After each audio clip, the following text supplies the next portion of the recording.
Coba tengok sekitar kalian dan lihat gimana kalian hidup berdampingan dengan suatu hal yang gak asing lagi bagi kita, yaitu alat ukur.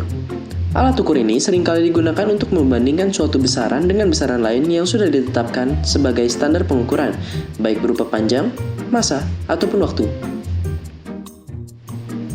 Buat tahu pastinya, kita butuh tahu dulu bahwa pengukuran setiap alat itu punya cara yang berbeda-beda. Cara pengukuran alat ukur panjang tidak sama dengan alat ukur lainnya, begitupun sebaliknya.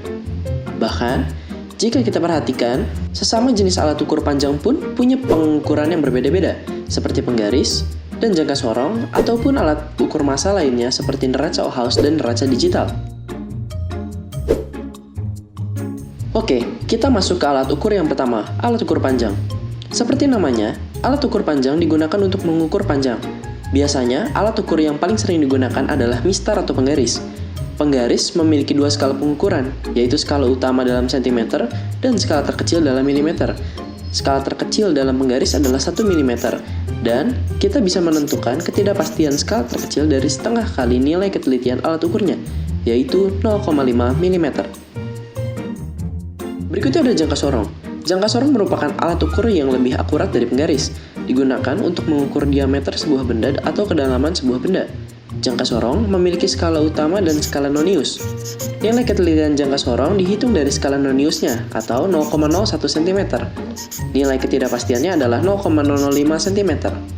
Cara membaca jangka sorong adalah membaca nilai skala utama terakhir sebelum angka 0 pada skala nonius, lalu lihat skala nonius yang berhimpit pada skala utama.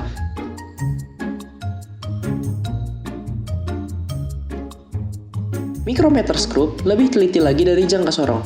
Skala nonius dari micrometer screw 0,01 mm, maka ketidakpastiannya adalah 0,005 mm. Sama seperti jangka sorong, micrometer screw terbagi ke dalam skala utama dan juga skala nonius. Cara membacanya adalah dengan melihat skala utama yang terakhir sebelum screw, lalu menambahkan skala noniusnya. Berikutnya adalah alat ukur waktu. Stopwatch adalah salah satu alat ukur waktu yang paling sering digunakan dengan satuan sekon dan satuan paling kecilnya adalah milisekon. Ada banyak alat ukur massa, seperti neraca Ohaus, neraca digital, dan neraca lainnya. Setiap dari alat ukur massa memiliki cara baca yang berbeda dan ketelitian yang berbeda pula. Contohnya, neraca Ohaus 3 lengan memiliki ketelitian 0,1 gram dan ketidakpastian 0,05 gram. Namun, nilai ketidakpastian selalu bernilai setengah dari ketelitian alat ukur apapun. Ketidakpastian. Hasil pengukuran berulang dapat dicari dengan ketidakpastian pengukurannya, dengan menjumlahkan semua data yang diperoleh dibagi dengan banyaknya data percobaan yang dilakukan. Lalu ketidakpastian gabungan bisa dicari dengan menghitung nilai akar dari jumlah hasil setiap pengukuran yang dikurangi oleh nilai rata-rata, lalu dikuadratkan dan dibagi dengan banyak percobaan dikurangi 1. Ketidakpastian sebuah pengukuran akan dituliskan di belakang nilai pengukurannya, seperti 4 plus minus 0,123 cm. Pengukuran ketidakpastian juga dapat berupa persen, atau disebut dengan ketidakpastian relatif, yang dibagi dengan nilai rata-ratanya, lalu dikalikan 100%.